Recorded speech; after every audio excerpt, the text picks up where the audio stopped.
नमस्कार दोस्तों, power of knowledge में आपका स्वागत है। और कल हमने अपनी क्लास के अंदर की थी टेक्स्ट की कुछ प्रॉपर्टीज, जिसमें हमने टेक्स्ट के कलर और टेक्स्ट की अलाइनमेंट के बारे में बात किया था। तो आज हम उसी टॉपिक को आगे कंटिन्यू करेंगे और जो पिछला क्लास का टॉपिक था उससे हम थोड़ा सा आगे चलते हैं। तो आगे जो हमारी क्लास है इसमें हम बात करेंगे टेक्स्ट डेकोरेशन और टेक्स्ट इंडेंशन की। तो आइए अपने टॉपिक को कंटिन्यू करते हैं। आती है हमारी टेक्स्ट डेकोरेशन। अगर हम टेक्स्ट डेकोरेशन प्रॉपर्टी की बात करते हैं तो इसको हम यूज करते हैं सेट और रिमूव करने के लिए डेकोरेशन को, जो टेक्स्ट की आप देते हो। अब टेक्स्ट को आप डेकोरेट कैसे करोगे? या तो उसको आप अंडरलाइन दोगे या आप उसको ओवरलाइन दोगे। तो आप अपने रिक्वायरमेंट के हिसाब से यहाँ कुछ भी यूज कर सकते हो। कई बार हमें लाइन के ऊपर स्ट्राइक थ्रू का ऑप्शन भी देना होता है कि आपको जो टेक्स्ट है उसके ऊपर हल्की सी लाइन आपको लगी हुआ जाए। जैसे आप वर्ड के अंदर स्ट्राइक थ्रू का ऑप्शन करते थे तो वो चीज आप यहाँ पर लाइन थ्रू करते हो। इसी तरह से आपके पास टेक्स्ट इंडेंशन, जो आप वर्ड के अंदर टैब कैरेक्टर का काम करते थे वो काम यहाँ पर इंडेंशन करती है कि आप टेक्स्ट की फर्स्ट लाइन को किसी अदर टेक्स्ट या ऑब्जेक्ट से कितनी दूर रिप्रेजेंट करना चाहते हो, तो वो काम जो है आपका वो टेक्स्ट की इंडेंशन प्रॉपर्टी करती है। नेक्स्ट टॉपिक में आपके पास आता है लेटर स्पेस। आप किसी लेटर को लिखते हो तो वो लेटर दूसरे लेटर से कितने स्पेसिंग पे हो।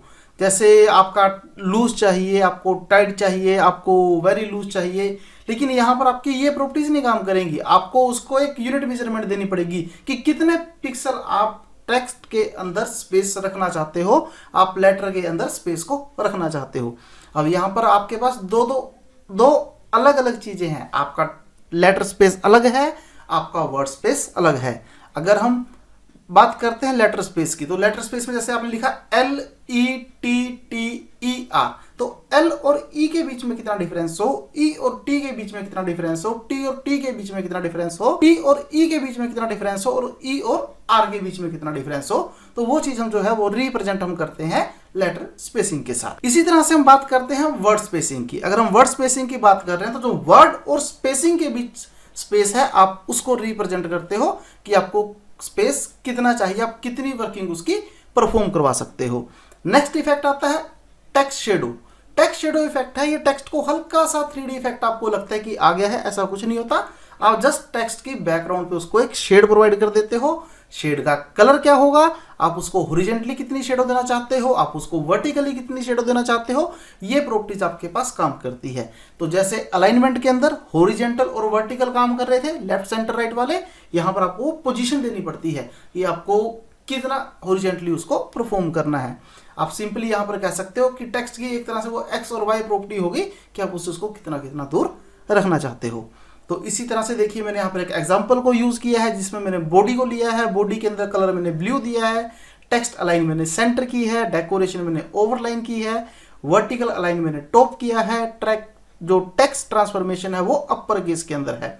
टेक्स्ट ट्रांसफॉर्मेशन में आपके पास क्या होता है कि जो आपका टेक्स्ट है वो आपको अपर केस के अंदर रिप्रेजेंट हो, लोअर केस के अंदर रिप्रेजेंट हो, या सेंटेंस केस के अंदर रिप्रेजेंट हो, तो ये आप लोगों के ऊपर डिपेंड करता है कि आप किस तरह की वर्किंग को यहाँ पर परफॉर्म करना चाहते हो। इसी तरह से आपके पास टेक्स्ट इंडेंट आता है। अगर हम टेक्स्ट इंडेंट की बात करते हैं तो ये फर्स्ट पैराग्राफ से आपका जो नेक्स्ट पैराग्राफ है उसके फर्स्ट लाइन में कितना गैप आए उसकी स्टार्टिंग के अंदर, तो ये उस चीज को रिप्रेजेंट करता है। फिर लेटर स्पेसिंग जितनी आप यूज करना चाहते हो, वर्ड स्पेसिंग जितनी आप यूज करना चाहते हो। इसी तरह से टेक्स्ट शेडो, टेक्स्ट शेडो में आपके पास हॉरिजॉन्टल 2 पिक्सल, वर्टिकल 2 पिक्सल। एक चीज आप यहां पर और ऐड कर सकते हो, वो है इसकी ब्लर प्रॉपर्टी, कि जो शेडो है वो आपको कितने ब्लर इफेक्ट में रिप्रेजेंट करे। तो आइए हम इसका एक एग्जांपल देख लेते हैं कि एग्जांपल में ये किस तरह से काम को परफॉर्म करेगा। तो इसी तरह से हम नेक्स्ट प्रॉपर्टी करते हैं डेकोरेशन। तो मैंने यहाँ क्लास क्रिएट की डेकोरेशन के नाम से,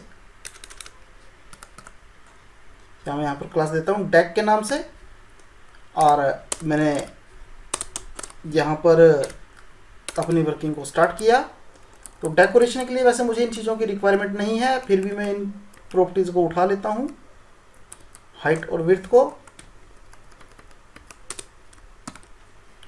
और इसी तरह से मैं यहाँ पर बैकग्राउंड भी दे देता हूँ। बैकग्राउंड मैंने यहाँ पर दे दी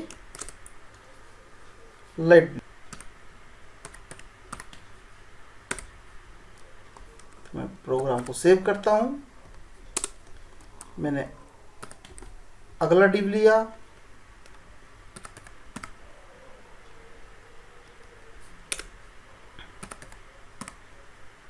और div को क्लास दी deck।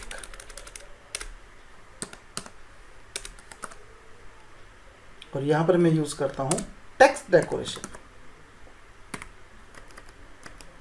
तो टेक्स्ट डेकोरेशन आप अपनी मर्जी से कुछ भी यूज कर सकते हो। जैसे मैं यूज करता हूं अंडरलाइन को, मैं सेव करता हूं, अपने ब्राउजर में जाता हूं, रिफ्रेश करता हूं, तो ये देखिए अंडरलाइन आपके पास रिप्रेजेंट हो चुकी है जो आपके ब्लू कलर के कंटेनर के अंदर है।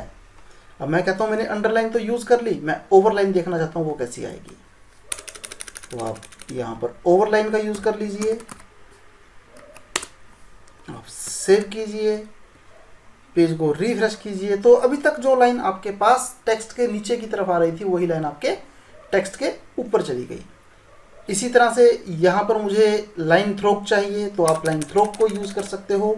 आपको ये पता लग जाएगा कि कौन सी प्रॉपर्टी यहाँ पर क्या काम कर रही है। मैंने लाइन थ्रोक का यूज किया, सेव किया, पेज को रिफ्रेश किया, तो ये देखिए पावर ऑफ नॉलेज के बीच में उसने लाइन दे दी। एक जो ओवरलाइन है वो टेक्स्ट के ऊपर देगी और जो आपकी लाइन थ्रो है वो टेक्स्ट के मिडल में देगी, और इसी तरह से अगर आप अंडरलाइन का यूज करते तो वो टेक्स्ट के बॉटम एरिया में होगी। तो इस तरह से हम इन प्रॉपर्टीज का यूज करते हैं। नेक्स्ट प्रॉपर्टी हम यहां पर करते हैं टेक्स्ट की शेडो। तो मैंने यहां पर एक शेडो नाम की क्लास बनाई,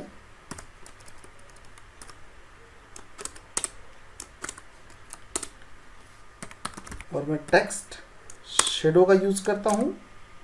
तो हॉरिजॉन्टली आपको कितनी चाहिए, वर्टिकली कितनी चाहिए, तो आप दे सकते हो कि कितने पिक्सल्स आपको यूज करने हैं। मैंने प्रोग्राम को सेव किया, मैं एक डिव के अंदर और गया और मैंने यहाँ पर जो है उसको क्लास दे दी शेडो। मैं सेव करता हूँ, ब्राउजर में जाता हूँ, रिफ्रेश करता हूँ, तो ये देखिए शेडिंग आपको यहाँ पर रिप्रेजेंट हो रही है टेक्स्ट के पीछे। अब ये हमारे ऊपर डिपेंड करता है कि हम इसको कितना कितना यूज करना चाहते हैं। सपोज कीजिए मैं फॉन्ट के साइज को थोड़ा सा इंक्रीज कर दूं, जैसे मैंने यहां पर कर दिया टेक्स्ट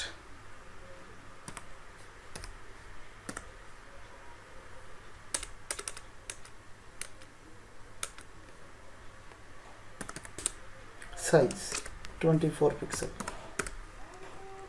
ब्राउजर पे गया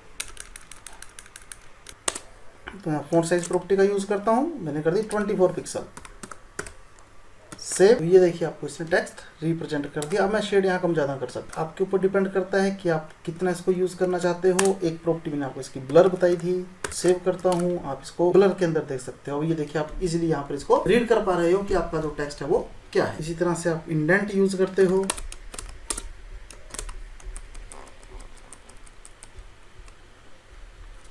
तो ये देखिए मैंने सारी प्रॉपर्टीज आपकी वही उठा ली है, सिर्फ मैं यहाँ पर टेक्स्ट इंडेंशन को यूज करूंगा।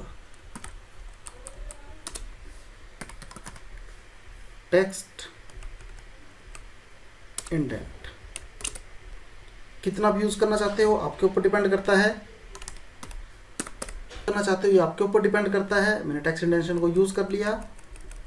मैं इसी तरह से नेक्स्ट डिव के अंदर जाता हूँ और यहाँ पर इसमें इंडेंशन टैग को कॉल कर लेता हूँ, अपनी इंडेंट क्लास को कॉल कर लेता हूँ। मैंने इसको सेव किया, मैं अपने ब्राउजर के अंदर गया, मैंने रिफ्रेश किया, तो अब आप ये देखिए जो आपका पावर ऑफ नॉलेज में P है, दोनों के अंदर आपका डिफरेंस आपको क्लियर रिप्रेजेंट कर रहा है। मैं इंडेंशन को थोड़ा सा और इंक्रीज कर देता हूँ ताकि आपको ये चीज़ क्लियर हो जाए। मैंने इंडेंशन कर दी 50 पिक्सल, सेव, रिफ्रेश। अब आपको इंडेंशन का क्लियर हो गया कि इंडेंशन किस वर्किंग को परफॉर्म करती है। अब नेक्स्ट मैं यहाँ पर ले रहा हूँ लेटर स्पेसिंग। तो मैंने सारी इसी क्लास को उठाया, मैं अगेन इस एरिया को कॉपी करता हूँ और यहाँ पर मैंने यूज किया लेटर स्पेसिंग। तो मैं यहाँ पर ले लेता हूँ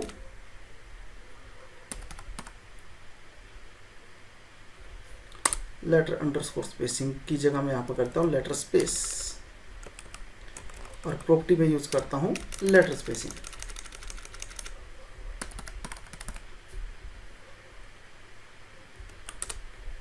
तो लेटर स्पेसिंग मुझे चाहिए 5 पिक्सल। तो अगेन मैंने डिव को अपने को कॉपी किया, मैं यहां पर गया और मैंने यूज किया लेटर स्पेस को। ये मेरी लेटर स्पेस, मैं सेव करता हूँ, अपने ब्राउजर में जाता हूँ, रिफ्रेश करता हूँ, तो आप ये देखिए पावर ऑफ नॉलेज POWER दोनों में, इन सब में कितना डिफरेंस आ रहा है। तो ये जो डिफरेंस है ये आपका लेटर स्पेसिंग के कारण है। मैं इसको थोड़ा कम कर देता हूँ, तो ये वर्किंग को आपको कम करके रिप्रेजेंट कर देगा।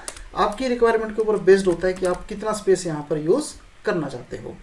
मैं इसको ज़्यादा कर दूँ तो ये आपको ज़्यादा में शो कर देगा।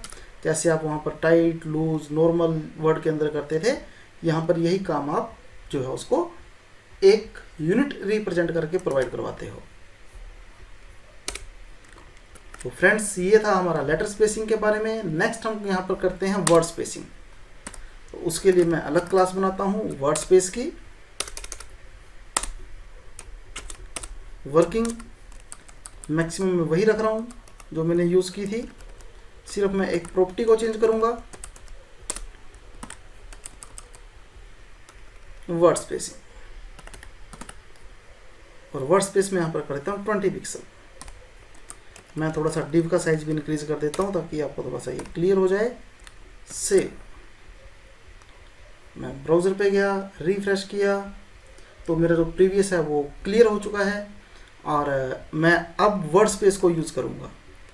तो मैं अगेन डिव के अंदर गया और यहाँ पर मैंने वर्ड स्पेस को यूज़ किया। ये लीजिए मेरा वर्ड स्पेस, सेव, रिफ्रेश। तो आप देखिए पावर ऑफ नॉलेज, इन तीनों के अंदर कितना डिफरेंस आ रहा है। ये काम आपको ये वर्ड स्पेस के थ्रू रिप्रेजेंट करता है। Next, text transformation, dot text transformation. Text transform, मैं इस प्रॉपर्टी को यूज़ करना चाहता हूँ, तो इसको यूज़ करने के लिए मैं यहाँ पर क्या करता हूँ, सिर्फ एक ही प्रॉपर्टी यूज़ कर रहा हूँ, टेक्स्ट ट्रांसफॉर्मेशन, और ये मैं ले रहा हूँ अपर केस।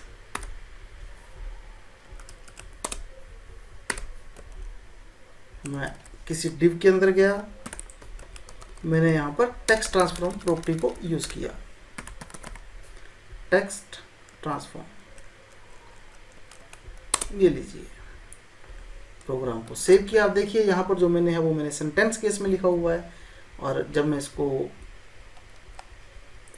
रिफ्रेश करता हूँ स्क्रीन को, तो वो अपर केस के अंदर है। इसी तरह से मैं यहाँ पर लोअर केस का यूज़ कर सकता हूँ, वो आपके ऊपर डिपेंड करता है। जैसे आप वर्किंग करना चाहते हो तो ये आपको लोअर केस के अंदर रिप्रेजेंट करके वर्किंग को परफॉर्म कर देगा। मैं अपने ब्राउज़र में गया, मैंने रिफ्रेश किया, तो वही वर्किंग आपकी लोअर केस के अंदर रिप्रेजेंट हो रही है। तो फ्रेंड्स, CSS की हमारी आज की क्लास में इतना ही था। Thank you very much.